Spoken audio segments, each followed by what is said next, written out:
The Dubuque Area Arts Collective presents Ruix Podcast. Hello, everyone, and welcome back to the Ruix Podcast. My name is Jon Eagle, and you're listening to episode number 15. 15 is not like a number that I can think of that has much significance. I guess I did get my first hand job at 15, but that's really about it. But today on the show is Tim Connery. Tim Connery's a local musician, sort of, but now he's sort of more focused on filmmaking. He's got at least one film under his belt, maybe a couple more. I don't know. We'll talk to him about that. But first, let me get into some upcoming DAAC-related events. First and foremost, the December 11th and 12th, we have an art sale going on upstairs at the DAAC Gallery at 902 Main. And then this coincides with Saturday the 12th, the resurrection of Readings Under the Influence, which will also be going on upstairs at the gallery, where we have featured readers reading their own stuff, or maybe stuff that moves them. But it has to do with the theme, and this particular theme is resurrection, rebirth, renaissance, renewal, what have you, because it is the resurrection of something that used to go on in this town pretty regularly. Well, once a month actually, but we're not going to do it once a month this time. It's going to be 4 times a year. But this is the first one. Anyway, that's my point. It will feature readers Gwen Beatty, Case the Joint, Carla Kaufman, and a new addition to the readers in Drew Bissell, board member here at DAAC, and live music from Feast of Mutton. So that'll be a good one. Donations at the door, 21 and older is the crowd. So, that's something to look forward to. And also, it will be the event that kicks off the next Ruix zine. It's the launch party for that, or the release party, rather. So come to that. Again, that's December 12th, Saturday, December 12th. We've also got a handful of In Harmony performances left in this month. That is, again, the live music series that we've been doing with the local cable access show In Harmony. So those have been going pretty well, and we do have 2 more of those left in the month. So be looking for that. Also coming up is Music Series 10. We actually had a Music Series 10 scheduled, if you'll remember, a couple of weeks ago, and it got canceled due to the snowstorm that came through these parts. So we're going to reschedule it for December 29th, but it will be different bands. This time around, it will be Tyranny is Tyranny from Madison, Wisconsin, and Snuff Queen from here in Dubuque, and then we'll probably add a third band, TBA. We'll keep you posted on that. Again, today I'm going to talk to Tim Connery. Tim used to be in, I met him when he was in the band Seppuku, which was actually a pretty rad band from, they were like death metal, black metal-ish, not quite black metal, but they're really good for, how young they were. I mean that as a compliment. I know it sounds probably condescending as shit, but I thought that they were a great band. I still have their EP, but eventually Tim went on to produce films, and he's got, like I said, one under his belt, and we're going to talk about that a little bit and his upcoming projects. He's also the mastermind behind the video blog Drunk Nostalgia, which we'll also talk about, and it should be good. So let's check in with him right now.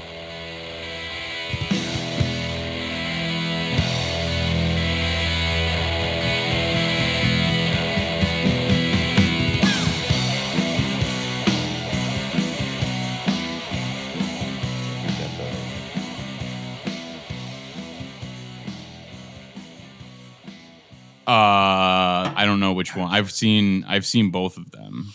Light Bulbs is the Mike Vandermillen one. The 2002 one? No, the 96 one. I don't know if I've seen that one. Oh, it was at this year or last year's So film you said festival. you watched was on VHS. Maybe that was the one. I thought that was 1996 is when it was filmed. Maybe it did come out on VHS. I liked the one that was definitely lo-fi, but it was lo-fi. Right. That's what kind of bugged me. Okay, so you want to do an are you going? Yeah, that's rolling. Okay. Oh, it's rolling. So you're going to do another one then? Now I have to watch the language.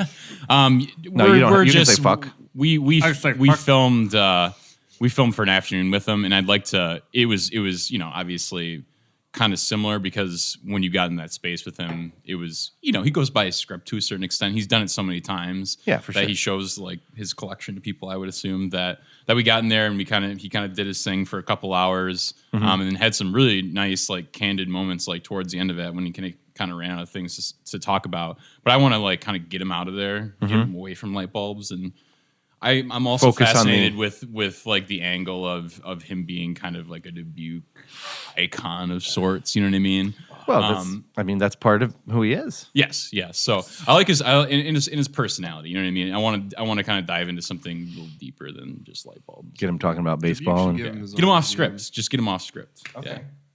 But Well, we're talking about Ray Harpo Hutchinson, obviously, and he was a guest here a couple episodes ago, and I'm sitting here with Tim Connery and Jackson Cooper, right?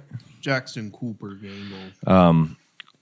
Filmmaker and camera guy extraordinaire. I guess we're just going to go with this and have you guys sit on the whole time. I was going to talk to just Tim for a little bit, but Well, you Okay. can still do that. yeah, he'll just sit here and drink Tall Boys Are you- DVR. are you cold? When I started, I'm a little cold. Jeez, you look. I am a little cold, but it's fine. We're in a basement. So did you get moved? We got First and moved foremost. today. Yeah. So we're both pretty beat. I moved from the Millwork District here in Dubuque, which has kind of been transformed over the past 5 years. I lived down there for 3.5 years. Was one of the first residential tenants down there. Great place too. Yeah, Went to yeah. a Halloween party, birthday party, or something. I think he went to something like that. Something, yeah. So lived there for 3.5 years, and moving in with my girlfriend now, and she's got a big old dog, big old wolf dog, and they don't allow dogs in the building, so we're doing that. So wish me luck. Good luck. Such is life with You're gonna need the it. dogs, I Yeah, guess. well, we're moving behind the cathedral in a nice. We got a house, so it's the first Okay. time I've rented out an entire house. Yeah. So it'll be interesting. We got a little yard and a little deck for a grill It's or something like multi-level, that. so you have somewhere to escape. Yes. Like if you guys really get at it, you can really just get out of there. Yeah. That's We- actually two- really nice. two I stories. I can't Yeah. hide from her. You know, From his girlfriend or my your own? routine is always there. his own. Oh, Yeah, okay. my girlfriend. Yeah. Okay. It's just one long hallway, my apartment, so it's all right there. Unless you like go in your Scream room at and each shut other down the door. hall. Yeah. Like, you can just go and stomp up the stairs. Yeah, I can. I lived in that neighborhood. It was a nice neighborhood. I got a lot of really bats in Dubuque. my neighborhood or in my apartment though, and I did not like that one bit. You got a lot of bats. Well, it's interesting. So I'm finding more and more about the bluff that I live under subsequently, and our neighbor was telling us about some floods. This is good. Okay. This is great. And they were saying that like a couple years ago there was bad flooding and stuff because of the runoff from the bluff and whatnot, and Yeah. that there was just like bones falling into the yard because there's a big Human bones. burial ground like right above us. Wow, no shit. Luckily, I don't believe in the afterlife and ghosts and stuff like that, so I'm not too worried about my girlfriend. On the other Luckily, hand, you're an she's adult, hearing- you mean? Yes. So there's bones. If there's a flood, I guess we have bones to look forward to. And So your yard could potentially turn into the yard from Poltergeist. That's what I essentially, said. Oh, It's an Indian burial ground. we don't have a right? pool. We don't have a pool though. Oh, that's true. Yeah. You can't go But swim still, with if it's muddy skeletons. enough, Yeah, but Yeah. it'll be okay. I'm not scared of no bones. okay. Well, that's good to know. Let's shift gears. Ranger will bring back a skull after a long rain. And you'll love that. Oh, That'll shit, be yeah. fun. And you have a little mini cave too. That's where we'll put all the bones. All right, let's shift gears. Here. All right. So I've known you like What? 10 years, something like that, right? Yeah. Probably. I think it starts in the all ages shows era when you were playing with Seppuku. Yes. Yes. I don't think we knew each other in the Lacrimose era. No, no, but I heard jokes about that, like Yeah. Snackramos was Oh, the sure. nickname because you had a couple of fat guys in the band. Yes, that's probably a Ryan Werner joke. It totally is, yeah. Sounds like it. But yeah. So, Seppuku. Yeah, you did sound back at the lift during those shows, didn't you? Right? No, I did the door. Did I the didn't do- door? yeah. Okay, I'm sorry. It would have been probably. We started playing back in when I was a junior in high school, so 2004. Okay. Me, Sauce, and Jameson Yeah. We started off as a 3-piece, and then we got Zach Cook in there on second guitar, and Adam Luxtish came in on bass like after like a year, I think. So I don't even remember that.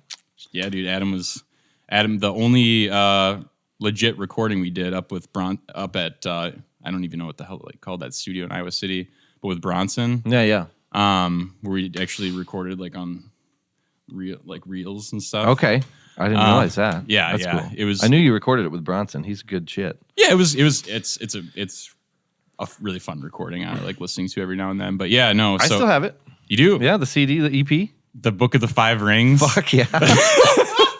It's fucking Lord of the Rings shit. Yeah, no, it was really important to me as a vocalist. I took myself a lot more seriously back then. But You don't say. Or I drank less back then, maybe is what I should be saying. Yeah. That was your escape. But no, yes, Book of the Five Rings. There's 5 songs. There's an EP, and each song touched base on like a different element in nature. Mm-hmm. So there was like a Book song. 1. Yes, 5 books. Yes, and it has something to do with like samurai mythology. Something I probably like Googled and like was like, oh shit, I'm gonna steal this. So it's a Body of Water was one of the songs. Germination. Anywho. Yeah, I remember all those. Yeah, that was some fun times, man. Those all ages shows on Sunday. And you guys were what, like 19? 18, 19, something like that? You guys were a fucking good band for how young you were. Seppuku ran from 17, for me at least, 17 to 19. Yeah. So it seemed, I mean, we played out so much. Like I feel like we were playing like a Sunday show almost like twice a month at one point. Mm-hmm. And then opening up for fucking Smothering Angels. Yeah. Is that the whole name? Fucking Smothering? No, just Smothering Angels. Strychnine too would play those days. We never played with them? No. We were homies with the guys in Smothering Angels and Slackjawed, but not so much Strychnine. They were Slackjawed was long gone before you guys formed, weren't they? They were the. I think maybe there was. God, I don't know. It all blurs together because there was those shows at the Colts place, the bingo hall. Yeah. And I was definitely there for a Slackjawed, I think it was a Smothering Angels Strychnine concert, and I think International Waters also played with Adam. Yeah. And so like, I don't think we played that show, no. But I remember seeing International Waters, and I was, a huge metalhead back in the day. So that I was, we were like holding up our fucking middle fingers and stuff at Adam and all those guys. And it's just funny because, I end up in a death metal band with him, and then I end up in a fucking black metal, probably the biggest project, we ever did. Yeah. I end up on a stage in Chicago in front of 300 people holding fucking real sheep's heads, opening up for Inquisition. Like, what the fuck? I remember some of those shows. There was a real pig's head going around the room. And it was really handed to me, and I really touched it. And I was like, oh, okay. And then I realized it was real once it hit my hands, and I'm like, you fuckers. That was Adam's. Adam was super into, he had a butcher shop in Iowa City and you'd think that it would be like my idea or like, Jesse, the drummer, who's kind of like a recluse and doesn't talk much. But Adam Wait, who was the drummer? I thought it was Noah. Noah was the bassist. Oh, yeah, that's right. Yeah. Who was the drummer? Jesse. Iowa City guy too? Iowa City guy, one of the best drummers I've ever seen. Yeah, he was good. He's insane. Yeah. But just not a lot of motivation to take it to the next level kind of thing. Okay. So yes, there was Adam liked animal parts. So we made it part of the show. He ended up, I think using Luke Tweedy's, he's a sound engineer in Iowa City. Oven. They cooked the pig's head after that stretch of shows. We did like a week mini tour kind of thing. Okay. And then they lacquered it up so that like we could save it, and we saved the. I don't know if Adam still has the pig's head. It's probably out there somewhere, but so we could use it, and it was just like rock hard. I'm picturing it on his like nightstand or something. I'm sure it's there. He's probably Adam, I hope you kept it if you're listening to this. In vinegar. Yeah, he's got a big brine jar. His collection, and it says each show he used it at. Yeah, right under it. So when did when did seppuku end? You lived in Iowa City for a while, right? No, you didn't. No, oh, you were just. Yeah, it's weird. I lived in Chicago for the whole stretch of when I left Dubuque, and then I lived in Chicago for like 5 years, and then I came back to Dubuque. Yeah, so I I've knew only that. lived in I thought- Dubuque and Chicago. Okay, so when Nethervoid was a thing, you were in Chicago. I was in Chicago, yeah. So talk about seppuku basically kind of fizzled off because Sauce, who was the drummer, Yep. he moved to Iowa City. Okay. Jameson went to Loras, which is a local college, and I went to Chicago. So for film school. I guess you guys were all that age, so Yes. it's like it's time for college. Basically, yeah. Or We did spend the rest of your life in Dubuque. Yes, basically. exactly. So I mean, I stayed back after high school for a year, and we did shows. It just kind of fizzled out. There was a lot of, it was one of those bands where there was a lot of alpha personalities. So there was definitely a lot of like infighting and that kind of shit. Just stupid bullshit, especially when you're, in high school in a band like that. There's a lot of drama. Come on, just give me one piece of drama. Wow. I love that shit. So Jameson just hated Zach Cook. And I think some of it stemmed behind the fact that Zach Cook looked like a rock star. He had like flowing long blonde hair. I recall, yeah. Yeah, I mean, if this was a video, you flash a picture of Zach Cook. And so at the shows, in town, out of town, no matter what, people thought he was the lead guitarist. So like when these solos were ripping and stuff like that. I could see that. And the truth of the matter is Zach Cook didn't write anything. Yeah. It was all Jameson. He wrote Zach Cook's parts for him. Oh, wow. Okay. He did everything. And I think, because Jameson was kind of this, at the time, he played football, kind of a burly guy. He didn't really buy into the whole metalhead image. He didn't wear black or band shirts, and he just, wore whatever. You know what I mean? Sometimes like a headband or something. Yeah. So I think he got a little jealous of that. We tried, there was one point where Jameson really wanted to kick Zach out and just like be a 3-piece again. There was some animosity between, Sauce and Jameson were like the same person. So like there would just be times where they would just fight about like the direction of a song and stuff like that. And I was at a point in my life where I was kind of just like kicking back and soaking it in. I was just like, I'll write the target of anybody's animosity. No, I'll come in and I'll write the lyrics. No one else wanted to do it, and I'll scream on stage, and that'll be that, Yeah. But there was one point, I don't even know if Sauce knows about this, so let's hope he doesn't. Let's hope he does hear this. There was a kid that we auditioned to replace him, like towards the end, because we knew Sauce was moving, and Jameson was pushing it really hard. So like, and we still had like 3 shows booked after this, and so we were just gonna like push him out, like that. Peace. But Jameson didn't. He didn't like the guy's style. I mean, like at the end of the day, Jameson and Sauce's playing meshed really well, even if their personalities didn't. So it didn't work out, and blah blah blah blah. But so yeah, that's probably the extent of it. Who was that drummer that you tried out was Jon Eagle. No, I'm just kidding. That would be funny if that was the twist. I thought for a really long time that it was Patrick Gilligan. Okay. But it was just a kid that looked like Patrick Gilligan. So like for the longest time I would get drunk, and when I wasn't acquainted very well with Patrick, because I became friends with Alex, people on a past podcast as well, I believe. Yeah.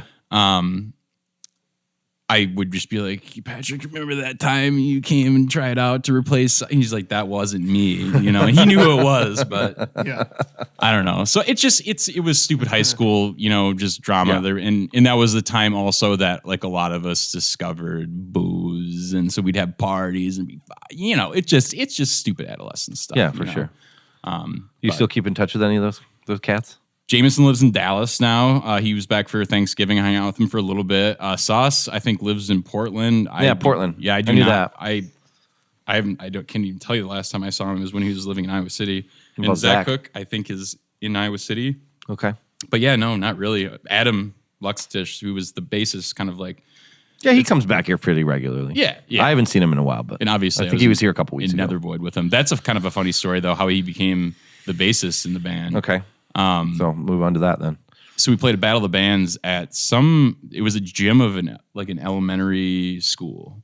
Good. This is Good. I guess probably be 2005, towards the end of my senior year in high school. And he was one of the judges. Okay. And there was... Who's we? Like you and Seppuku, you mean? Yeah, Seppuku. Okay. It was when we were a 4-piece. So, yeah. And I don't know who was sponsoring the Battle of the Bands or what. There was only like 4 bands. It was ridiculous. Okay. And we were playing against cover, like people in cover bands, people in also in high school. Mm-hmm.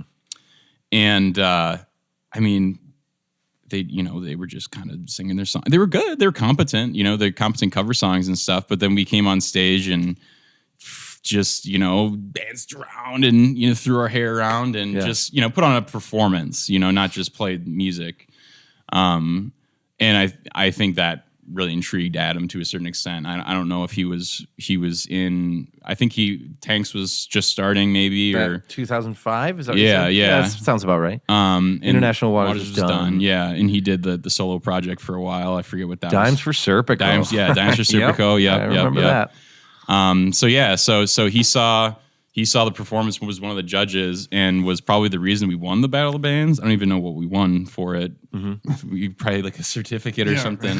Yeah. But then afterwards, he like approached us and was like, "That was fucking amazing. Mm-hmm. It would be really awesome if you guys had a bassist, and it just so happens I would love to do that." So he came into practice space and coming from Zach Cook, who wasn't, interested in writing any material, and Sauce, who was a very talented drummer, but pretty like amateur in the sense that he wasn't counting things off or anything like that, Right. Whereas Jameson was very by the book, songwriting, He's and good so was Adam. So they meshed really well, and then that kind of took it to the next level, and we wrote Book of the Five Rings. So none of you You like have to get really close to the mic when you say that. Book of the Five Rings. So none of you thought like red flags were thrown up. Like, who's this old guy who just judged us and now he wants to be in our band? Well, he wasn't. He was older than us, What were but the age groups? it was high school seniors and juniors, and then a year out of high school, and then Adam, who is, God, he's probably 5 years older than me, 4 or 5 years. Yeah. I'm not really sure, but he's always acted the same. I know. Age I'm as pretty. Me, I'm totally kidding. And he's always looked pretty much young. Legitimately curious. I want to know where you guys are all at in life. Yeah, high school, end of high school, that kind of stuff. But no, I mean, at the time, I was very skeptical because I just remembered, International Waters, and like I said before, You're like, that shit's pussy. Yes, exactly. Yeah. That shit is pussy. But it's in retrospect, we were just being assholes to Adam. He's super talented at everything he does. But that's what ultimately led me appreciating his part in Seppuku, is what ultimately led to, after Seppuku kind of crumbled, him approaching me and wanting to do like a black metal project in 2006, which is when like the USBM black metal scene really took off. Yeah. Yeah. So, but that was right around the time he moved to Iowa City too, or something. There's obviously an Iowa City tie because you guys hooked up with Noah eventually. It was originally just you guys in a drum machine, right?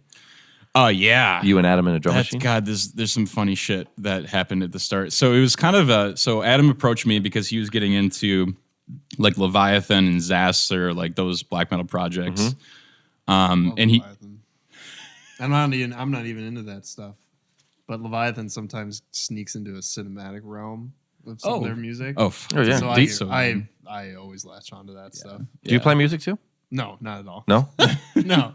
I listen to it really well. Okay. No, yeah. So Adam was super into that stuff, and he approached me, and I wasn't into black metal at the time at all. I was like straight up like, give me thrash or death metal, melodic death metal, that kind of stuff. Yeah. And he's like, let's do a recording. I need vocals, and I've wrote some parts with the drum machine. And we recorded the first EP. That tape? Yeah, the tape, which was called Templar of the Judas Goat. Come on. And I very, very amateur, like, okay, I got to write lyrics about Satan. So I went out to Walden's books in Kennedy Mall.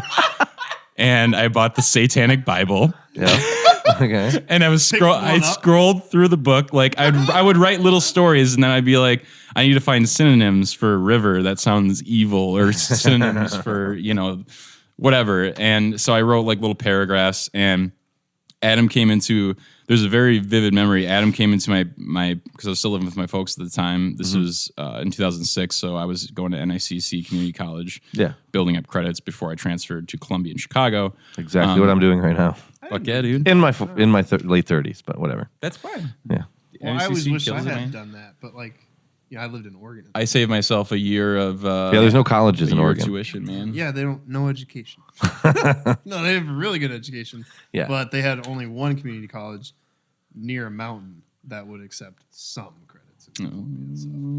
No, I made You did sure. that. That's awesome. Yeah, no, I had a full ride to NICC. I was fully funded. Well, I had a GPA of like 3.98 at That's Waller. right. You did really good. Yeah. And they were like, "Why the fuck are you coming here?" And I was like, "Just don't worry about it. Mind Just your own give me business." the fucking, the classes." So did you for get free." the full associates before you transferred? Or?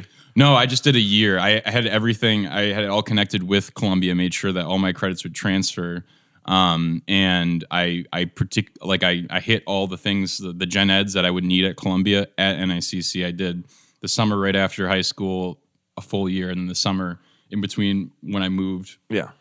But yeah, so it was all planned out. But yeah, I didn't pay a dime for NICC, which was fun. Nice. Didn't But- mean to get you off track. No, Just didn't know that. well, so Do you think that that's why you stayed? Because you were in this band that you were kind of digging on? Or? with Nethervoid. Yeah. No? I didn't think Netherwood was. I thought Adam showed up to my parents' place. I had written lyrics. I thought it was just like a fun little thing we were doing now that seppuku wasn't a thing. Yeah. And I remember we were just in my parents' basement. He brought over pretzel sticks, which I thought was kind of strange. Weakness. Because I didn't hang out with Okay, I'll be in a Adam band that with you. much. But he brought over pretzel sticks, and I was like, okay.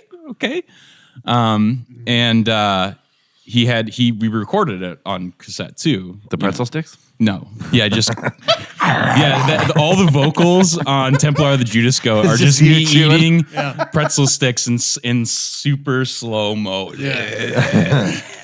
No, go on. Sorry. No. It's the highlight of the whole story actually is the pretzel sticks.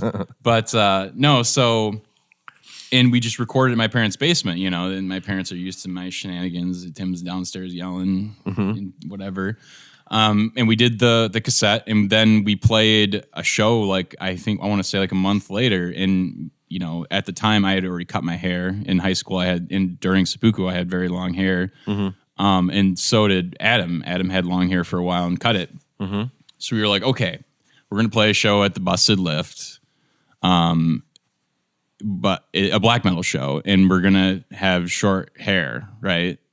You look at all these videos with black metal bands, they have long hair and they got the corpse paint and stuff. So we went out and we bought wigs. I think I was at this first show.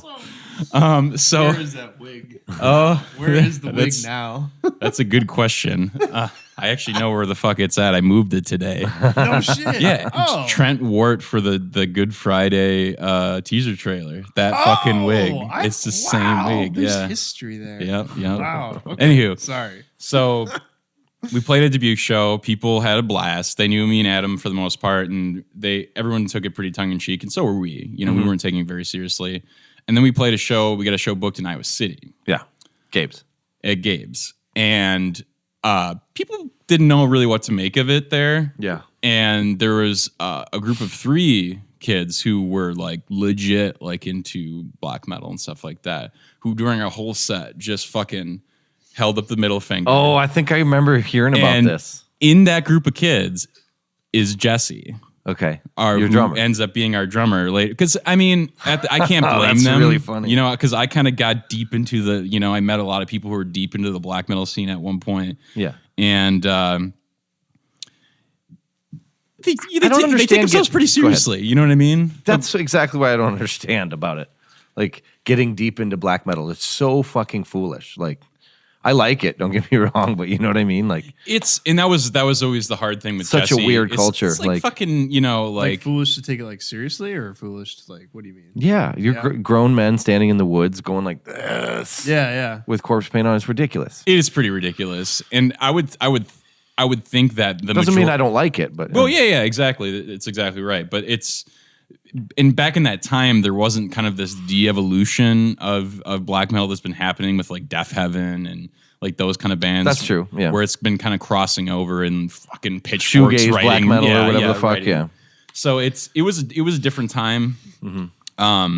But yeah, those guys fucking hated us. Like they came over to me and Adam, just two people on a stage in wigs and corpse paint after the show, and just couldn't say any worse things about us, like you fucking posers, and all that shit.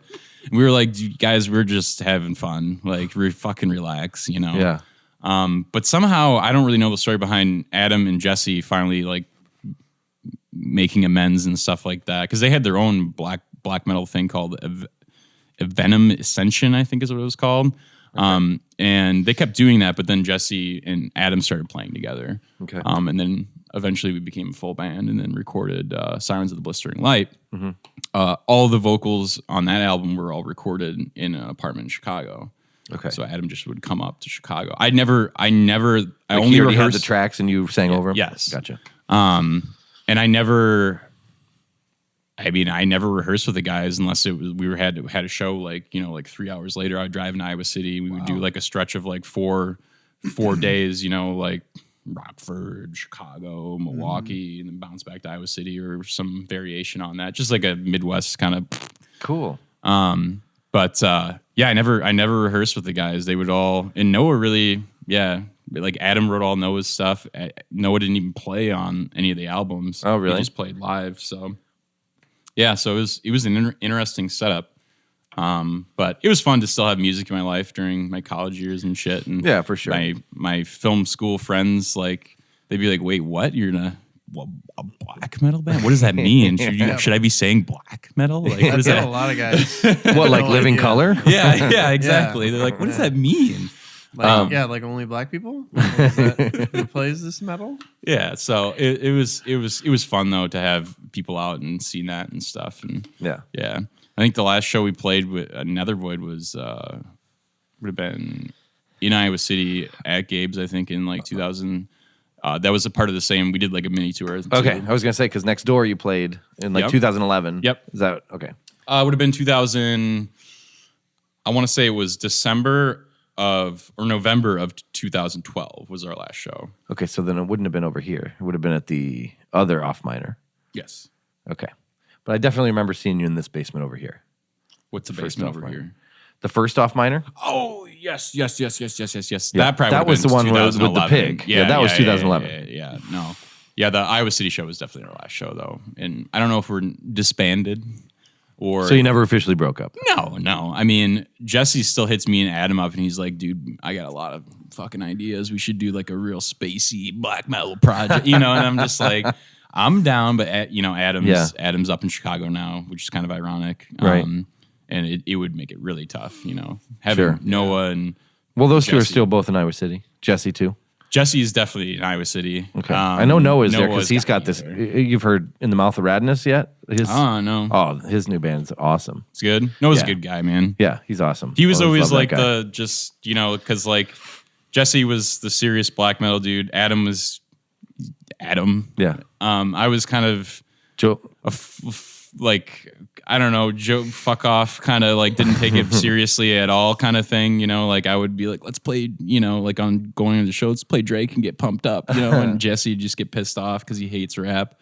And Noah's just the angry vegan. Yeah, Noah's just chilling in the back. His eyes are red for some reason. I don't know why, but he's chilling. Okay, well, so you went to school for film, and you don't really play in a band anymore, right? No. Do you ever miss it?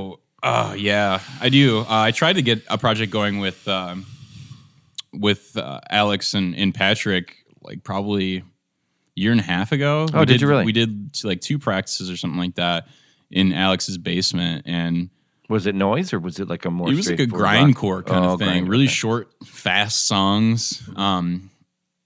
Patrick was on guitar and Alex was on drums. And yeah, I just went in there with no lyrics and just kind of screamed to him. I guess it was my tryout. Yeah. But Yeah, I don't know. Nothing really happened with it, but me and Alex still talk because we're good buddies about doing something, like whether it's me like screaming over his noise projects, or I'm not super into noise, so it's hard for me to relate to that. But I was like, yeah, I'll do whatever, man. Yeah. So we talk about it all the time, but and I got a little message from Adam like right after Thanksgiving. I guess he brought his new girlfriend to town. She like fell in love with Dubuque, so he was like drilling me about like the prices of my old building. Yeah, I heard something about that. Today. Drew said that he was asking around about that. That's cool. Yeah, so maybe he's like, if I move back, like to keep me sane, like we're gonna have to start a sweet metal project. And I was like, sure. To keep me sane, man. I think, and sometimes some of these songs. What's not to feel fall in like love with? It's a insanity. great town. No, it is. No, it is. It is. And you know, so when you were in school, like, what prompted the interest in like in pursuing filmmaking? I got a camera when I was 12. I saw Blair Witch Project in theaters. Fuck the haters. I love that movie. I like it. Yeah, it's a great movie, I think. So I stole my parents' old VHS camera after me and my friends saw it in theaters, and we wanted to like do our own spin on it, and so we went camping and did our own like spin on Blair Witch Project because that movie made filmmaking kind of accessible. It's kind of what I would think spurred the YouTube generation of filmmaking. Very, I would agree. DIY, very instant. Like let's shoot it and let's edit it quick. It arguably spawned an entire genre of film with the found footage. Found footage. It did. It did. Yeah. So yeah, that was. So I asked for a camera that Christmas, and I got one. Okay. And made films throughout high school. I went to Catholic high school, Wallert, and I'm not a Catholic at all. I obviously, if anyone is listening to this and knows Nethervoid or looks up Nethervoid, like yeah, it's bad. But you said so. I mean, you said yourself that was super tongue in cheek. So even if you were touring with Nethervoid as a Catholic, I'm a staunch atheist. I don't care for Satan. I don't care for God. None of that stuff is real. It's all fairy tales, in my opinion. I can respect people who think otherwise. Okay, fair enough. Anywho, so at Wallert, I would work for campus ministry. And I think Holman, I feel like I saw you in a couple Passions. Yeah, jamming out some Fear Factory, some Piss Christ. Yeah. That's how I got away with everything at that high school. I worked for campus ministry. I made the videos when they wanted to, and then I would go to campus ministry when I was in a bind or I wanted to get out of school early, and they would do it because they're corrupt. They were like the Wallard version of what's the Rome? Vatican. The Vatican. Oh, sure, corrupt sure. as What's fuck. the? Yeah, sorry. The Vatican. It's corrupt. It's all corrupt. Did you bring enough for everyone? Get him one. Do you want one, dude? You didn't hear. You must not have heard me. No, I can't hear shit. Get him two. That wouldn't be a bad idea actually. But okay, so what is your first besides that little first foray before you even went into school? Your first project. Before I even went to school, No. You just told me like that. I'm after you started studying. Thanks, man. Like your first project that you did in school. In school, Yeah. Well, can I talk about my first legit project, which is kind of fun. Is it the one I've seen? Because I want to get to that. No. Oh, okay, good. Go ahead. Yeah. My first legit project was before I went to school. Heart attack, baby? No, Silent Hill. The Silent Hill. I made an hour long. I haven't seen this. Oh, you would love it. It's an hour. Drew Bissell's in it too. Oh, really? Oh What? yeah. Tell me about this. There's it's an hour long Silent Hill, which is a video game franchise. Sure. I know Fan it. film. And me and a fan film. fan film. So it's I it's thought like you said fan fan fiction. Okay, But okay. so Silent Hill Onero, which means I think it's Latin for dreams. Don't quote me on that. Another just like Googled thing that I'm gonna be smart. So Tim, like, oh wow, should make a movie on you. me and a buddy of mine, we really liked Silent Hill 2. It's a great game. It's a great video game on PlayStation 2. It's got one of the best storylines for any video game, hands down, ever. And we wanted to, I don't know, I was really into filmmaking at the time, and it was our senior year was ending, and we decided to write a script for like an hour long, I guess, Silent Hill fan fiction kind of thing. I act in it. Raleigh Moon, who is the other guy who helped co-write it. Okay. He also acts in it. He's the main character. I'm the main antagonist. Is this Raleigh a guy that you went to school with? Yeah. A Dubuque guy? Is he still around? Your first collaborator? Yes. I don't know where he lives. Somewhere in like middle of Illinois. Did he pursue film too? No. He was big into playing the bass, which I never collaborated with him musically. Oh wow. So I think he's a music teacher now. Okay. Somewhere in Illinois, in like a small town or something like that. Okay. So you're the villain. He's the protagonist. Right, protagonist. Yeah, you can if you Google Silent Hill and Arrow, it's on YouTube. We broke up into parts and released it on YouTube later, like a year later. Shit. Yeah. It's really good. Well, then why have I never seen it? Yeah, I've never seen it. You can fucking watch it tonight. God damn it. Get a We should 30 do that pack. And we can watch it tonight. I don't care. That would be great. At your new place, though? I should bring the DVD because there's a off subject a little bit. There's a part, if you have the DVD, I think I'm the only person who has the DVD still. There's a part, the big part of Silent Hill is you solve puzzles. Yeah. Okay. And there's an actual puzzle within the movie. So like you get all these clues. Like in the menu or something? Yeah, no, it creates a sub menu. So the movie's playing like 25 minutes in, and you get all these clues, and they play for you on this like cryptic dictaphone, which is like the little mini cassette thing. Yeah, totally. And this thing plays, and it goes to a menu. Mm-hmm. And there's 1 through 9, and you have to put in so the main character comes up to a locked device, and it's a 4-digit thing, like I guess a bike lock.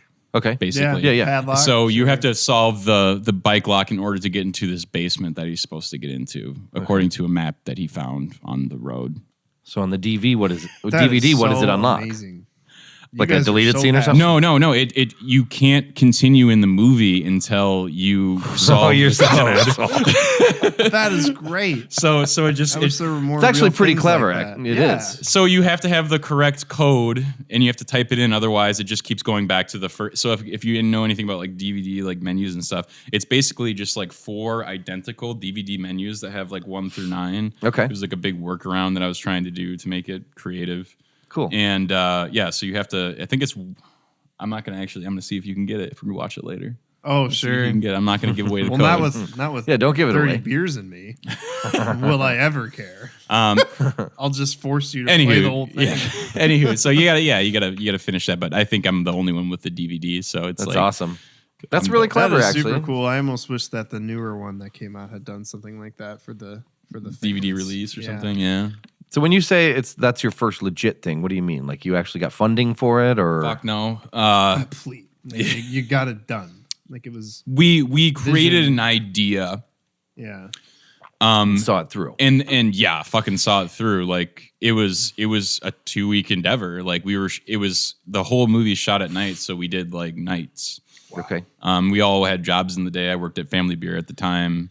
And yeah, we just got it done over the course of like 14 days, and it was like right before Raleigh went off to college. This is while I was doing like summer classes at NACC, and okay, so it was like end of high school kind of period. But it was just, I don't know, it took a year to edit. I mean, it's a feature, there's a lot of footage, and it's with people who don't know how to make a feature. Yeah. It's terrible, and we shot it on, Super 8, God, that's when you learn not the most, Super 8, though. but 8. Oh, sure. Absolutely. It's when you learn the most, man. That's why I feel like when I went to Columbia, I had a leg up because I understood like workflow to a certain extent, and I understood you had just a bit of hands-on experience. Yeah. Going in. Yeah. Sure. You find out what you like too, like right away. You find out like, oh my God, I'm acting exactly like this film or this director. Or something. No, that's fine. Tim's like, gotta keep going. I gotta keep going. Okay. Well, like I did a doc on a road trip once for me and my friends, and that was a lot of footage. Yeah. And that was an hour and 20 minutes worth of a film. Yeah, you learn so much. Makes you appreciate just I don't know. It's something about just like taking a very long time to eat through a lot of footage and try to whittle it down to something that you feel comfortable with other people seeing. Yeah, that was my thing. Was this going to be good enough to me to show to like my mom, and would she care? Sure. While watching it, that was a big thing to me. Yeah. That's why it was an hour and 20, not 3 hours like most maybe films made by kids our age at the time. Sure. Yeah. I don't know. Use all the footage or whatever. Yeah. I don't want to give this up because I remember how hard it was for us to do this, even though it doesn't make sense in the story. I'm going to keep it in there because I'm attached to the footage, where you should be thinking about your audience, and you should probably fucking cut it, even though you were shivering at night and with your friends, and it's just knowing when to save something and when to let go of something is tough. Sure. Especially when you're attached to. That's what the director's cut's for. Yes. You get all the shit. But that's what Quentin Tarantino movies for, because we know he can't cut anything. Right. All right. So shortly after that, you go on to school. When did you guys meet? Well, when did we meet for the first time? When did we actually meet? I always Either story's fine. I always went to parties at Dan Scotty's house. 825, I think. No, Yeah. no. Well, you went to a party at my dorm, 825. It was a huge. We had a lot of parties there. Yeah, we had a party. We had a lot You of probably at one of my dorm parties. Listen to you. Jesus. Sorry.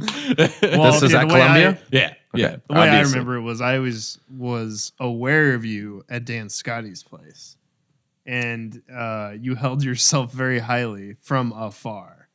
So I was like, "Who the fuck is this asshole? And to preface, I This guess dickhead over here." yeah, well, to preface this a little bit, so People think the same thing about me. It's okay. Yeah. So me and Jackson are coworkers now. I kind of think of the same about both of you right now. Well, Yeah, there you go. Yeah. See, yeah. look, perfect. We have an outside perspective. Who here. are these guys? Why did I invite them? We're coworkers in a business here locally in Dubuque, and we'll probably get into that at some point. But So you met in Dubuque? no, we met at Columbia. Yeah, okay, At Columbia. gotcha. Yeah. it's cool. Sort of, I guess. I mean, I really didn't know Jackson until going to this is kind of skipping ahead, I would assume, but going to Easton's article, which is the feature film we made here in Dubuque. The co-producer, Jeb Metzger, he had used Jackson for a short film shoot. Many short film shoots. Many short film shoots. We'll probably talk about Jeb for a little bit. Okay. Oh God, don't. There's too many things to say. But I miss Jeb. you miss Jeb. I miss Jeb a lot. Jeb. I miss that man. So yeah, so he was the one who brought him on with Easton's as a potential candidate to be the cinematographer, and that's essentially how our working collaboration started, I guess. Yeah. Right. So most of the time with DPs at Columbia, you meet directors because it's set up that way. Like the teachers organize something, and you're almost forced to meet with some of these guys. And DP, director, producer? Photography. yeah, because photography.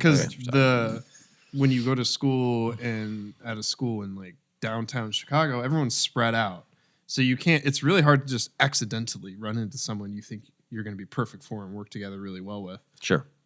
So they would set up these things where DPs and directors would get together and collaborate. Is that how you met Jeb?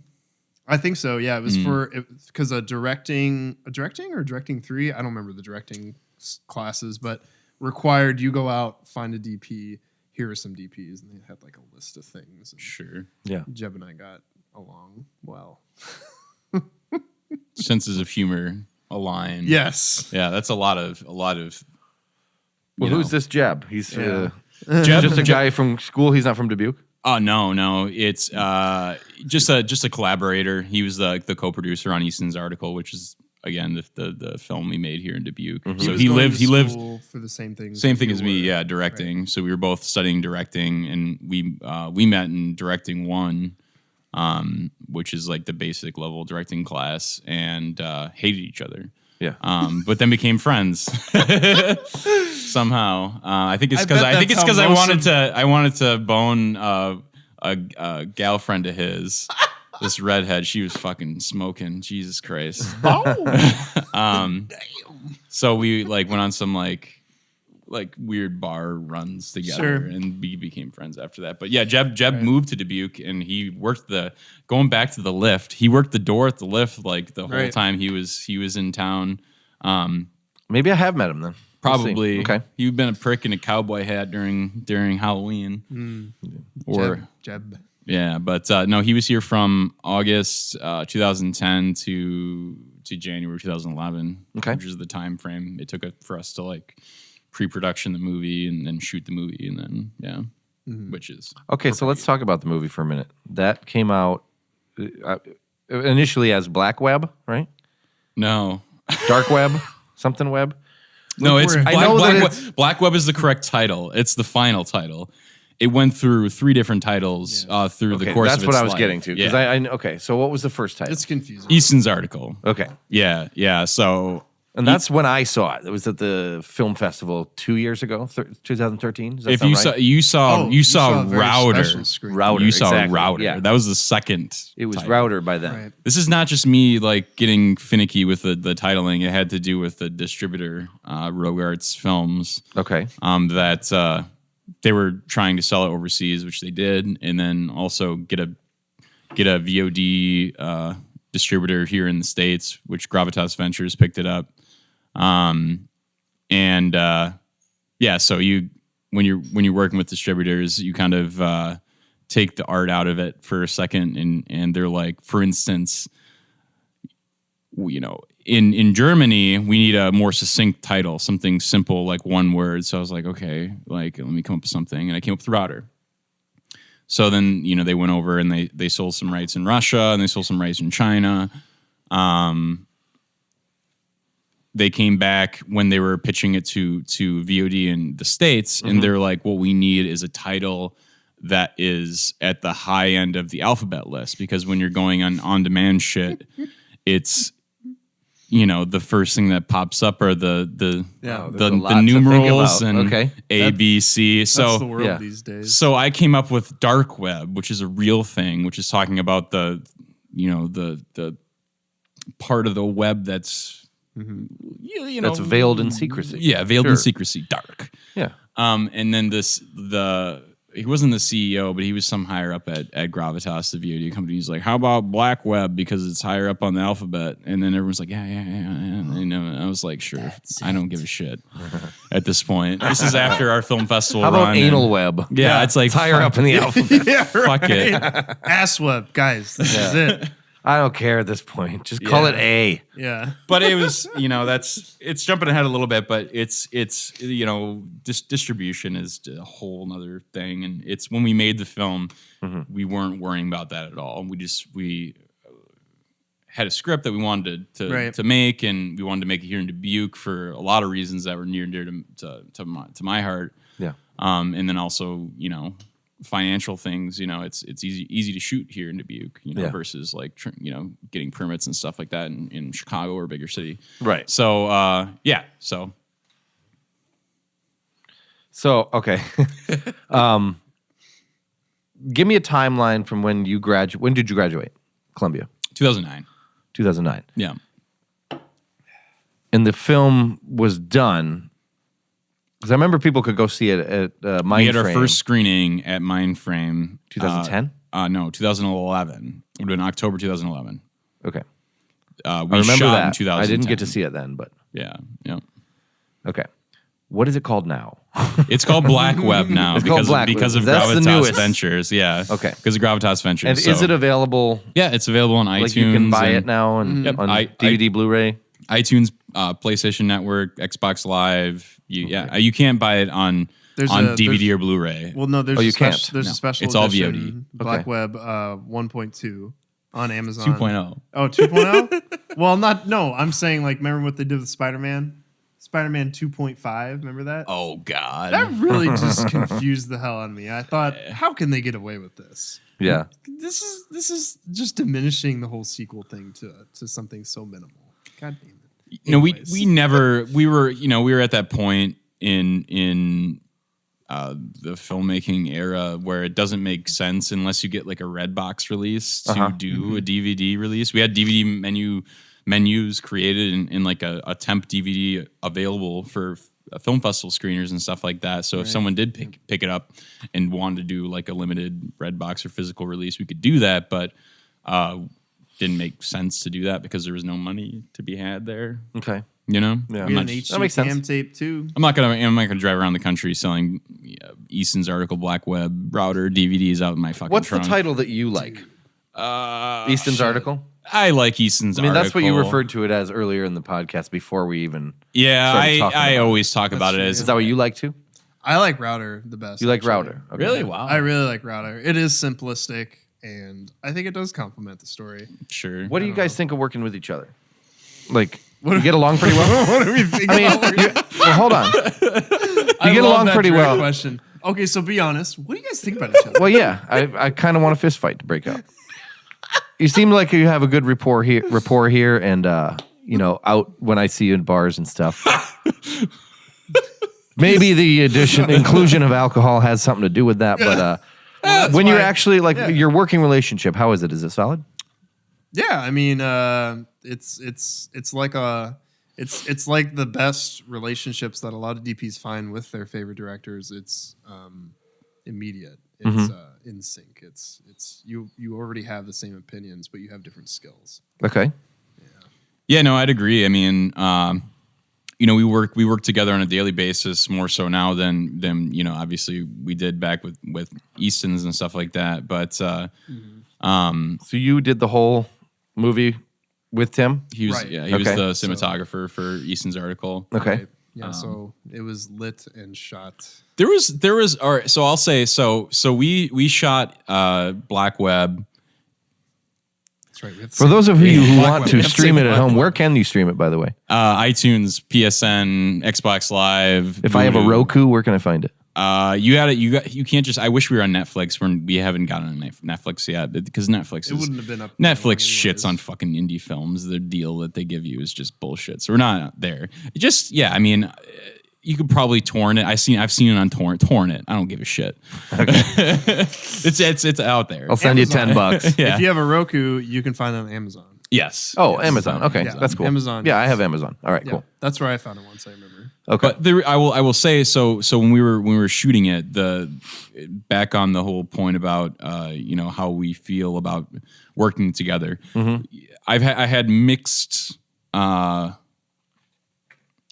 collaborations with cinematographers up until that point with working with Jackson, and I was still kind of on the fence working with Jackson up until we were shooting a scene in the basement of. Sounds like you know what he's going to say. I don't know if he does. We were No, shooting. I don't. We were shooting a scene in the basement of Riverlight's Books, which is, and it was probably the most stressed out I've ever This is my worst seen day. him. Yeah, It's yeah. my worst day by far. Okay. And it was it's like a midway through the second act in the film, and he's in the basement.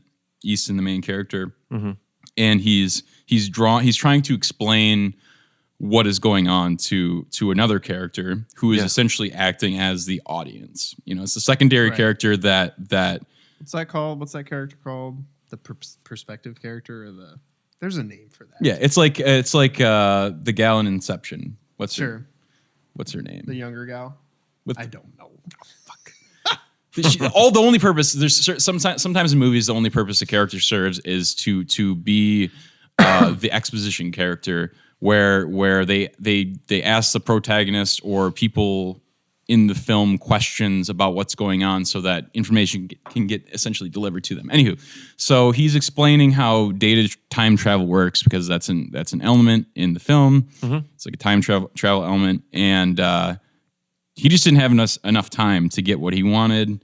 And it was a stressful day. I don't know if you ate enough that day or what was going on. You were stressed out. The day that was planned to be 2, I think actually even 3 days, was turned into 1 day.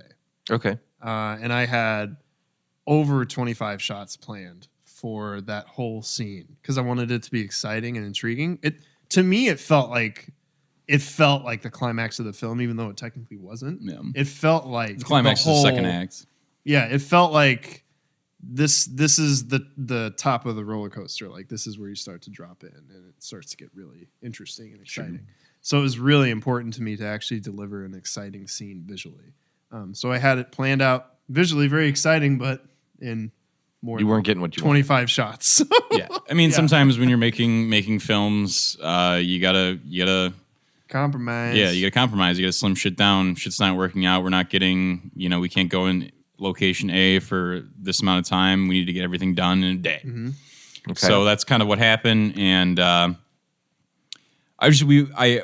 was an icy night, and we went back to Dickeyville, and I think you were in my car, and you were so fucking bummed that you didn't get what you wanted.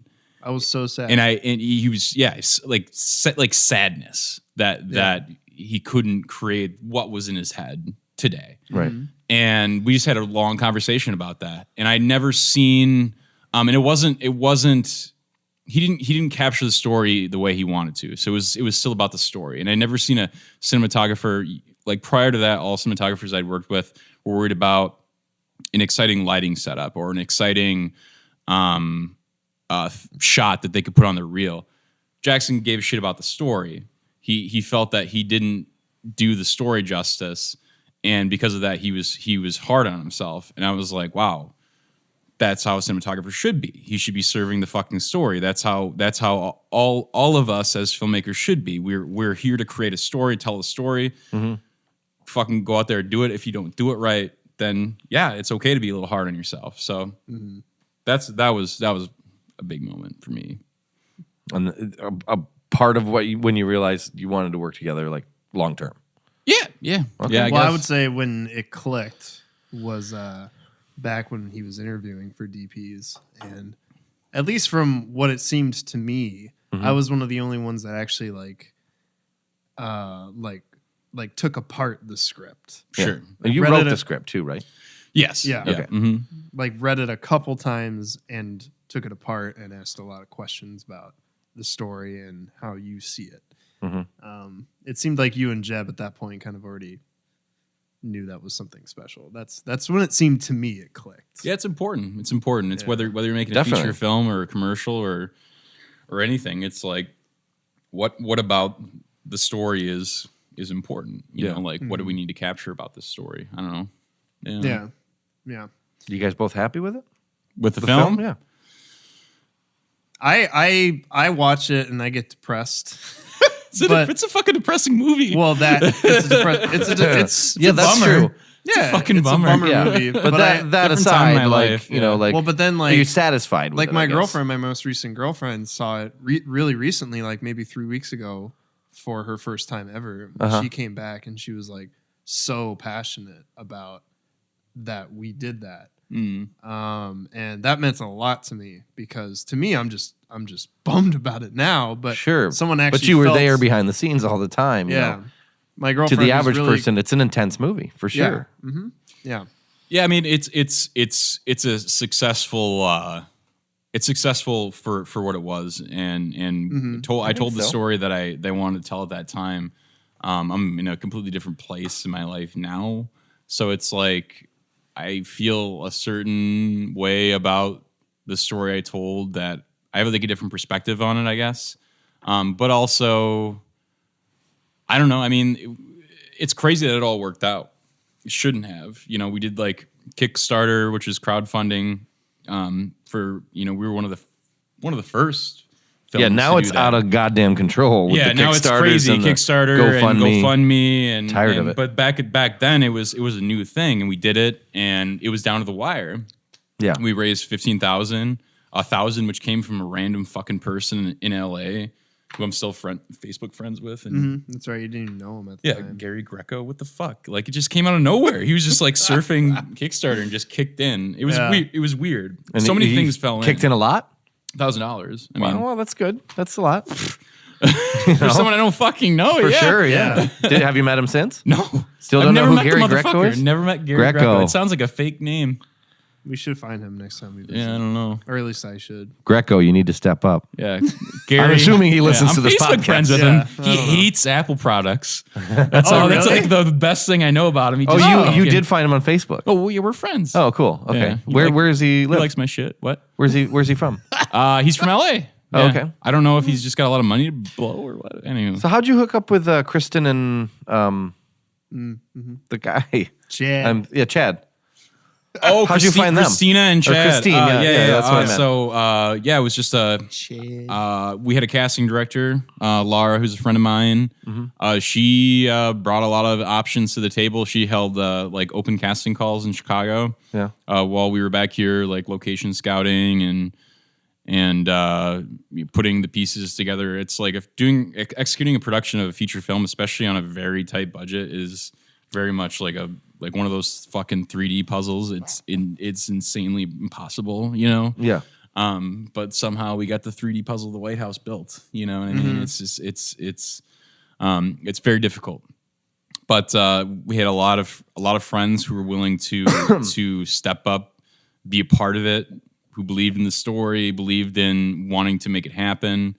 A lot of people who worked for free, which is that's huge. It's fucking insane. Yeah. You know what I mean? Jackson worked for free. I don't know if you want me to say that. Yeah, don't say that. All right, cut that out. But there's a lot of people. There's worked past tense. Yeah, there was a lot of people who I mean, you know, obviously I didn't pay myself either, but it's just like to be a part of that ride. I don't know. It's insane that it all happened. Yeah, for sure. Like thinking about it retroactively, I would say that during that time we were still, even though we went to film school, I went to there for like 4 years. You went for 2 years. Yeah. Even after all that, you making even a couple films during that, you're still kind of naive. You're still kind of stepping into something that you're completely emotionally driven by. Yeah. Not logically. You just want to make movies. Yeah. You want to make movies. You want to tell stories. Yeah, because I feel like one of the things that we maybe have missed out on when going to Columbia was feature filmmaking. Yeah. Was definitely not a big conversation. It was mostly short form filmmaking. Okay, I didn't realize which that. is still very educational. Well, but sure. I would say short form. Couldn't you like? I mean, obviously you did. Yeah. The idea is to apply it to the feature length. That's always the hope. That's the dream everyone goes in with. You know? Okay. Like you want to make feature films. You don't want to make short films for a living. But it doesn't work like that. I didn't meet a lot of people who wanted to do that. I learned. I learned more over that fucking December where we shot it over 21 days than I learned in film school.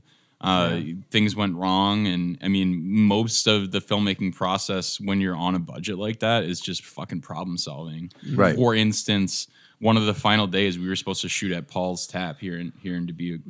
And me and Jeb called them 2 days prior. We had everything lined up. We were going to buy them out because I guess they're open at 6 a.m. for some fucking reason. What do you mean for some reason? Some people want want to start drinking at 6 o'clock.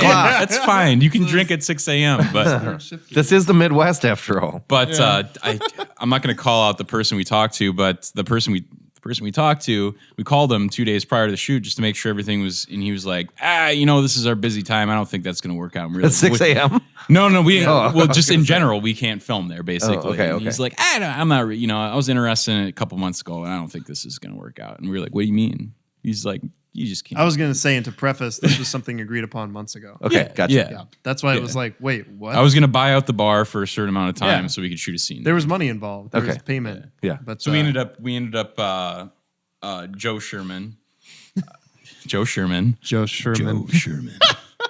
Our Do you want that cut out? No, Our it's hero. our hero. No, Joe he's Sherman our is our hero. hero. Oh, I thought you were calling out the he's person. kind of our No, boss no. too, but Okay. Joe Sherman is the owner of Dreamcatcher Productions. our production and company. Yeah. Our Okay. production company. And the reason that Tim got hooked up with Joe Sherman was that film. Yes. Joe was he was an investor, I guess you could say. Gotcha. Via Kickstarter. And a life coach. Yeah. He is also a big proponent of the English pub in Dyersville.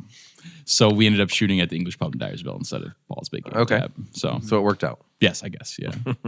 It did. But it's problem solving. It's filmmaking is Trial and error. Yep. Yeah. It's like, okay, what other fire do I have to put out now, kind of thing. And it very very much so was that way. I wouldn't even call it trial and error. I would say that it is what it is when it happens, but how you can predict that it's going to happen is what makes you an amazing filmmaker. Okay. How you see it before you go into it, Sure. and if you can execute it, I guess. Yeah. So maybe it is trial and error. I don't know. Yeah. I can't, as a there's DP, probably- I can't see it as trial and error. You know what I mean? I always have to be Sure, very I could see that. confident. But there's probably elements of trial and error. Yeah. No, for sure. whatever. Yeah, definitely. What's it? I mean, But like, were you in charge of like actually casting calls too? Like, were you sitting in there with people auditioning? I came to the second round of casting calls, so it's pretty traditional for like a director producer not to come to open casting calls because you get a lot of fucking crazy people. No shit. Just You do, yeah. just I mean, we're not it's not an open casting call for guild actors, SAG actors. Yeah. So pay is not great. We paid our actors, I will say that. But pay is not great. Mm-hmm. So you're getting a lot of people who are trying to make their career or, like the opportunity or are just fucking insane. So, you're gonna get some people to show up. Sometimes you get people who believe that they want to be actors for the rest of their life. And it's their first audition ever. Yeah. Oh wow. So it's like a very big life moment for them. So basically, in your hands is what's gonna, and possibly make or break them. We understand that, so we watch, but we know they're not right for the character. Yeah, but I'm sure that's hard to say no sometimes. I don't know. Oh, absolutely. Yeah. I've had to videotape many auditions, so I know. Yeah. We normally just stick on come around during second calls, basically. Mm-hmm. Yeah. So there's a casting director who will oversee the whole process, which was Laura, a friend of mine. She picked people she liked. She had the callbacks, and then I would go and sit in. They would read a scene. Normally during open casting calls, people would come in with just a monologue prepared or something. Yeah. Callbacks, you give them a scene from the movie. I'd be there. They come in. They do the scene once. And then I give them a little direction, see how they take direction. Whether it doesn't matter if it's the right direction or not. I just want to see how they take to it. Yeah, they can listen and understand a change of objective in a scene, kind of thing. Right. And then based on that, we videotaped those, and then we did second callbacks, where we paired actors together. Mm-hmm. To see their chemistry, because it was important that the leads in Easton had chemistry. So we did that. But it's interesting. We didn't pair Christina and Chad together. Mm-hmm. No, I always think the Christina casting story is always very interesting. Yeah, Christina, I didn't want to cast Christina. I was fighting for a gal that I had worked with on a short film. Okay. Which was just me wanting to be safe and me being an amateur filmmaker, you know what I mean? Yeah. And luckily, my friend Laura, who was the casting director, said, "You're out of your mind. You need to look at this girl. That she's doing the scene way better." Yeah. So I spent a lot of time with the tape and the footage, and ultimately decided that she was right. So you went, okay. Yeah, and Christina's probably. Sorry, Chad. Christina's probably the best actor in the film. Sorry, Chad. She is good. She's great in that film. She's great.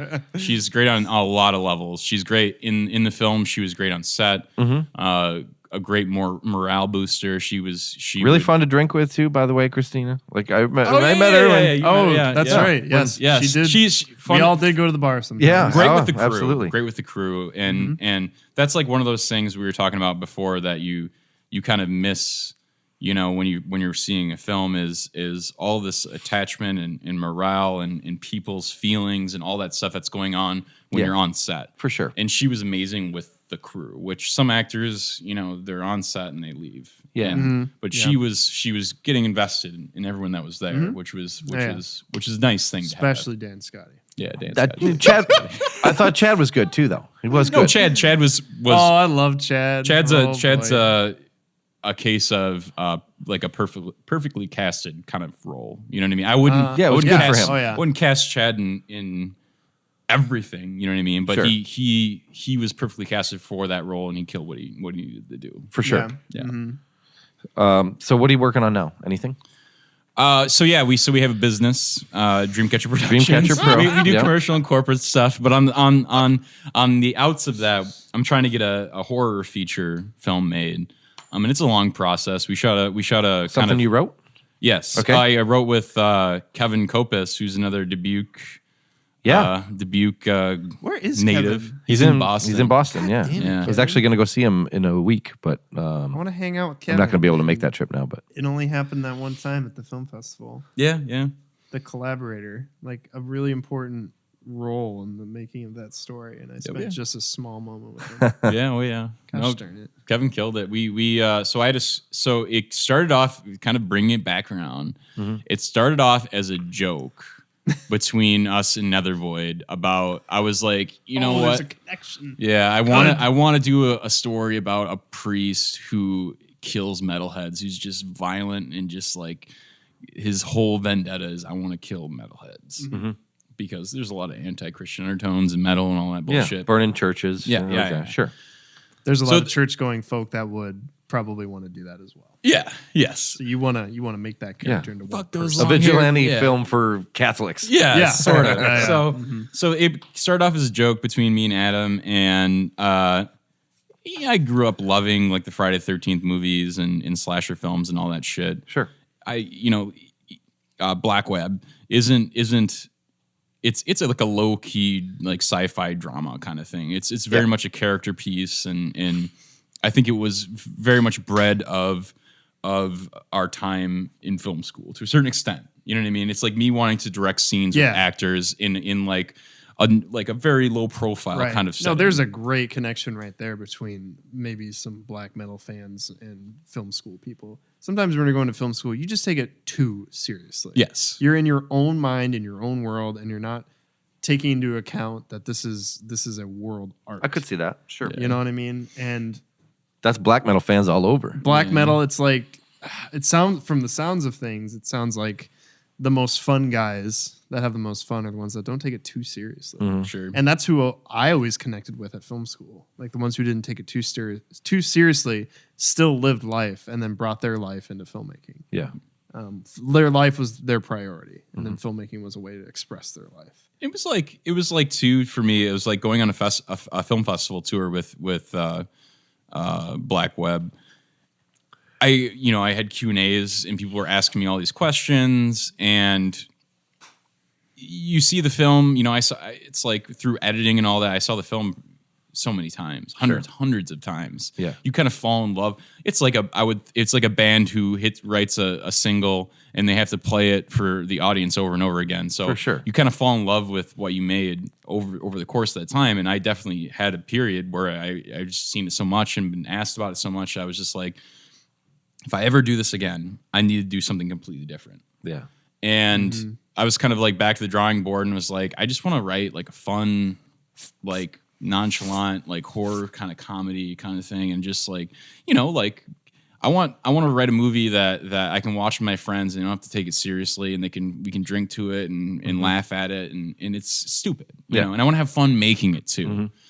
So that's how Good Friday got written. I wrote a first draft, and then me and Kevin, via Adam, started talking about it, and he is into writing and stuff like that. So I put the script past him, and he had some ideas, so we collaborated over it and wrote it over the course of like a year.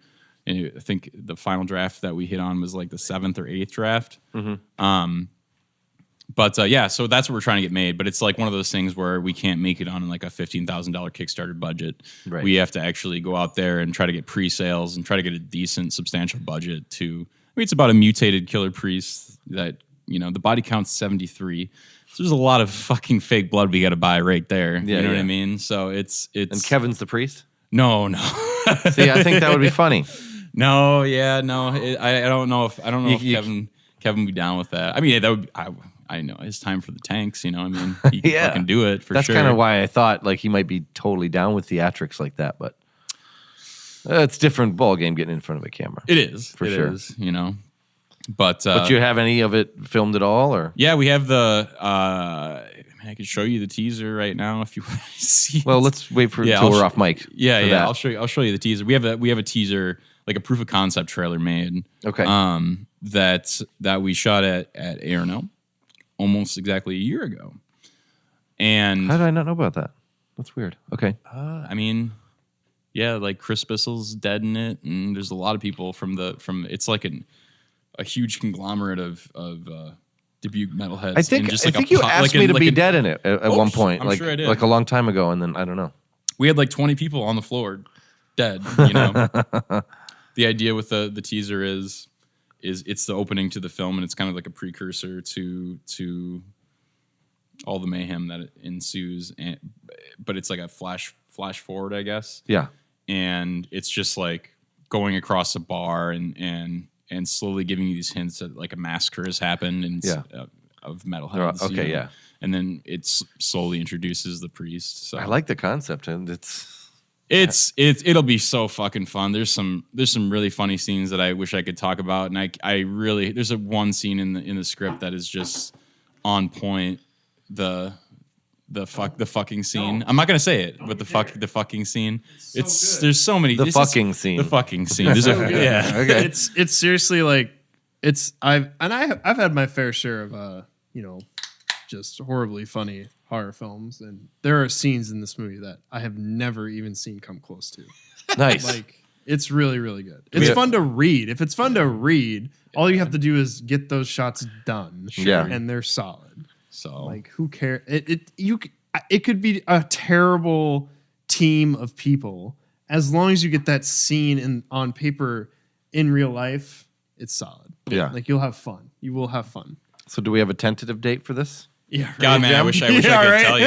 No, you're right on the cusp. I'm working hard. Right on the cusp of giving a tentative date. Yeah. I'm working hard on getting it made. I'm pre-sales. I think are going to be the key to this. Pre-sales are like selling international rights before a film is made, which gives you your budget. You know what I mean? That happens a lot with indie films these days. So I'm trying that. I'm trying to put the package together and approach the right distribution companies so that we can do that. Gotcha. I don't want to make it on $20,000. You know, that sounds like a lot of money, but it's not when you're paying everybody. This is a huge priority of mine this time because I kind of, just ate the whole cookie jar last time, and it's like I need to pay. Everyone needs to get paid this time. Sure. I don't want people to work for free. It's stupid. Right. It doesn't make sense.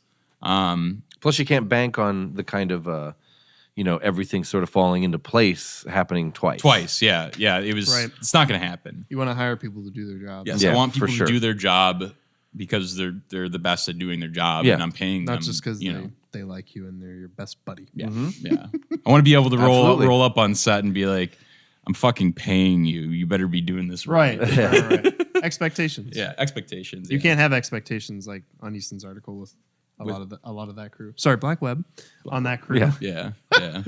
But so it's a process, and some of the people that are involved in making the teaser trailer, like when are we gonna see that? When's the movie gonna get fucking made? And it's, Easton's from beginning to the first screening took probably 3 years. When I first started writing that draft, and that's a short time. Yeah. Sometimes it takes a decade to get a film made. It's an undertaking. It's like birthing a child and raising it to a certain extent. Not that I know. But what do you ever that's get like. like discouraged that it's taking too long? Fuck yeah, dude. Because for All sure, the like time. you just you have the one, and It's. I mean, I'm just, I'm lucky enough to have one made. Are you doing like odd jobs work? Are you working in film at all, like to kind of get by? Like We're making commercials. We're and making stuff? commercials, man. We're making commercials and doing corporate stuff, and sometimes you get to be creative, especially like for like creating a commercial concept. There's some commercials that I'm really happy with that are airing regionally and locally and stuff. You filmed the DAAC one, right? No. From upstairs? No, that wasn't you? Okay. No, They have a commercial? Paul. Well, it was like a little promo thing on the website. Oh, I don't think sure. we're going to use it anymore anyway. So. I was like, wow, TV broadcasting. That's ballsy. No, it's They need to get the audiences. We do all kinds of stuff, from training videos to like kind of documentary style stuff to full-fledged scripted out commercials that have decent budgets, and it's kind of crazy. Some of our commercials have had bigger budgets than like Easton's had. Seriously? Yeah. It's but hey, that's what makes the world go round, What's a commercial that you did that we might have seen? We've done commercials for Dubuque. We did 5 commercials for them. Okay. We've done commercials for Rundy Auto Group, Sedona Staffing Services. We did a commercial for Rundy Auto Group. Yes. The newest one. Yes. We didn't do the past ones. Yes. That's important. Okay. It's very important. We also did a commercial for the film festival, which is Right. probably one of my favorite commercials that we've done. Okay. So yeah, we've done a lot of stuff, and yeah, it pays the bills and it's good and it keeps us creative. You're getting because work. That's good. It's yes. But I mean, obviously, we'd be lying if we said that what our passion or what we'd like to be doing is making feature after feature after feature. But What's important for someone like Tim, who's an aspiring director, is that he's working in some form of film right now. Definitely. On a day-to-day basis versus a lot of directors. That's really something that they do on the side. Yeah. And hopefully what they do on the side will turn into their new career. For sure. and I think that's just a really awesome aspect of No, I where agree. you're at. Yeah. I mean, I know a lot of directors are waiting tables, that I respected at Columbia. Or writing. Or just writing, yeah. You're getting enough of this, commercial work and stuff like that where you don't have to actually have a day job? That is our day job. Yeah. Okay, Every cool. day we Well, yeah, I guess you got hunker down. It and is. It's every day. is a business. So Yeah. It's every day. Every day we like Monday through Friday, and sometimes on the weekends if we have shoots scheduled, we hunker down at the office and when it's busy we're bopping through stuff and when it's not busy we're still down there and trying to figure out ways to drum up business and that sort of stuff. And I try to spend at least like a little portion of my day always on some aspect of Good Friday, especially recently, because it's going to get made. yeah. I'm going to figure it out. I know I'm going to figure it out. Right. But it takes time. It takes time. Have you guys talked about, because I've been under the influence, have you guys talked about yet how there's a huge connection between your black metal history and Good Friday and why that's really important here? You know what I mean? Oh, yeah. You know what I mean? Like, how have you brought in your black metal history into the story of Good Friday? Well, I don't want to talk about the story too much, but I mean, like, You know what at I a very mean, though, basic, like- at a very basic level, If you didn't have that Nethervoid's background- in the fucking teaser trailer. Yeah, right? I'm going to have to check out the trailer. Okay. I'll show it to you after this. Yeah, I cool. feel like that's a huge aspect of like why we're here right now, but it hasn't been hit on hard enough. I guess. Oh, sure. Yeah. don't Yeah. know. Yeah. No, definitely. Are you still doing the drunk nostalgia? Oh, yeah. Yeah. It's like, by the way, you have that YouTube series. Yeah, you got a little cameo in that 3D Dorito I do, yeah. I was episode. in one. really? I was in one, yeah. I was Oh, I for didn't the, know that. I want to say it was like Dorito 3Ds or something. Yeah, 3D Doritos. Is that one of your Yeah, most yeah. popular ones? Yeah, it's got like 8,000 hits. Yeah, which I is- was in the bar and I said something like that it gave me anal leakage or something. He thought it was the The Olestra thing? Yeah, the Olestra chips that gave you. They were like That's what I not thought. Yeah. fat kind of chips or something. Good. Great.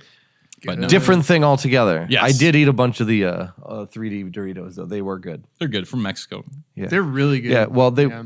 the ones you got were from Mexico, right? Like Yeah, the ones I got were from. when they were actually. There was one fucking website It's funny that sold okay, go. them. Yeah. One, but yeah, they're Mexico. Go ahead. It's funny that your nostalgia is like a decade ahead of mine because like I was like, yeah, I kind of remember this, but I'm not nostalgic for it. You know? Right. It was like It seemed happened. like it was 5 years ago to me. Well, Right. But it wasn't It commercial. was still in the 2000s. Sure. You know, I kind of catered to millennial group, like some of of the course. stuff we No, were, that's what I mean. Like it's funny because there's the episodes that I'm really nostalgic. So we do a web series periodically. We've been doing it for a couple of years now, where we review nostalgic things from the '90s, sometimes '80s, but mostly the '90s. But the stuff I'm really nostalgic about, like Mighty Max's or like Yeah. Stretch fucking Armstrong. Are You Afraid of the Dark? Shit like that. Yes. Hey, dude. There's those episodes aren't very popular. Nickelodeon in It's- general. Yes. Mm-hmm. The episodes that are popular are like edible items for Okay. some fucking reason, like Surge, 3D Doritos, Orbits, the fucking Oh, Canadian shit, I remember that. product Yeah, yeah. with the balls in them. Clearly, Canadian was that one in general too. Yeah. Yeah. Oreo O's. It's all just the edible. Sprite. I don't even shits. remember Oreos. You don't remember? It was a cereal. It was a junky fucking kid cereal. Yeah. Oreo cereal. Come on. Yeah. You know? You haven't done my nostalgia yet, which was Rice Krispie treats. Well, you can I would still go ape shit You can to still get my buy parents that. to get those. I know you can still buy Rice them, it's Krispie true, but treats. Rice Yeah, I Krispie think treats that's still a cereal. thing. Oh, cereal. Sorry, Rice Krispie treat Oh. cereal. So they were just chunks. I remember that, Of yeah, Rice yeah. Krispie. It's terrible. My dad loved getting them for me because they made me so happy, but awful cereal to give your kid. Terrible. These motherfuckers are just bored out of their minds. I would be too. No, I got Jesus. You know, if I was on the other end of the What spectrum, are you guys doing here? Get I would be out. like, shut Escape. up. Can you share the beer with me at least, you dick? Jesus. Gotta Why stay am I quiet. here? Anyway, On task though. Yeah. We probably wrapping up soon here. that's fine. Anyway, so you're just still doing that. Anything? Do you have a website? Anything to plug for the Dreamcatcher? Or? Yeah, our website for our business corporate work is www.dcp, like Dreamcatcher Productions, DCP Iowa, full written out, iowa.com. Okay. You can check out our commercial work and all that stuff. I don't really have a personal website anymore. I kind of got rid of that. You have one, though. Yes, I do. For your JacksonGango.com. Check me out. I upload new photos every once a month. Cool. What, you guys are both on social media, I assume? I am not, no. You are not. Okay. No, you're on Instagram. I'm on Instagram. Follow Instagram. I hate saying that. Instagram is a big part of social media now. It is, man. Well, I mean, I just like it because it's no bullshit. It's just the photos. I don't It even can read be the bullshit. comments. It can be Believe me, bullshit. it can be Okay. bullshit. Okay, for me, it's no bullshit. Yeah. I just look at people's photos. I'm inspired by photography, and a lot of cinematographers are on there, Nice. and they show you their take on the world in photography versus cinematography. Mm-hmm. And I don't know. I'm inspired by that, I guess. So It's follow nice. Jackson on Instagram. What's your handle? Just Jackson _Cooper _Gango, I think. Okay. GANGO. Yeah, GANGO. Mm-hmm. What about you, buddy? Facebook. I know you're on Facebook. Yeah, just Facebook. If you want to see those Drunk Nostalgia videos, we kind of chimed in about towards the end there. Yeah. YouTube. YouTube.com/Drunk Nostalgia. Those are funny. Those are I always love watching those. Those are funny. And I'm in episode. What is it? the 3D 3D Doritos. Doritos. Oh, so there's no So- numbers or anything. There it 3D is, Doritos but episode. We don't know them by heart. So if you want to see my face talking about a gross snack that I forgot about, that'd be fine. shout out to the sound engineer Matt Holman. I don't know if he remembers this. Remember drinking those bomb pop fucking cocktails in Garrett Mess's basement? Dude, yes. Yes. That's the first time I had Maker's Mark too. Yep. How do you do a drunk nostalgia about Maker's Mark? Yeah, really. We got to get in Garrett Mess's basement and just get it going. All right, boys. Well, do you have anything else to plug? Anything that you want out there in the ether? Thank you for having us. It was wonderful. Well, thanks for coming down. Yeah, Seriously. thanks, man. Yeah, of course. It's been fun. Yeah, I don't. hell yeah. This is my first podcast. It's you handled it like a pro. Well, Let me if just people say are that. still fucking listening, they're the fucking pros. Believe me, this will be edited. It'll be like 20 minutes long. Good. I'm just kidding. Good. Well, thanks, guys. Thanks, Jim.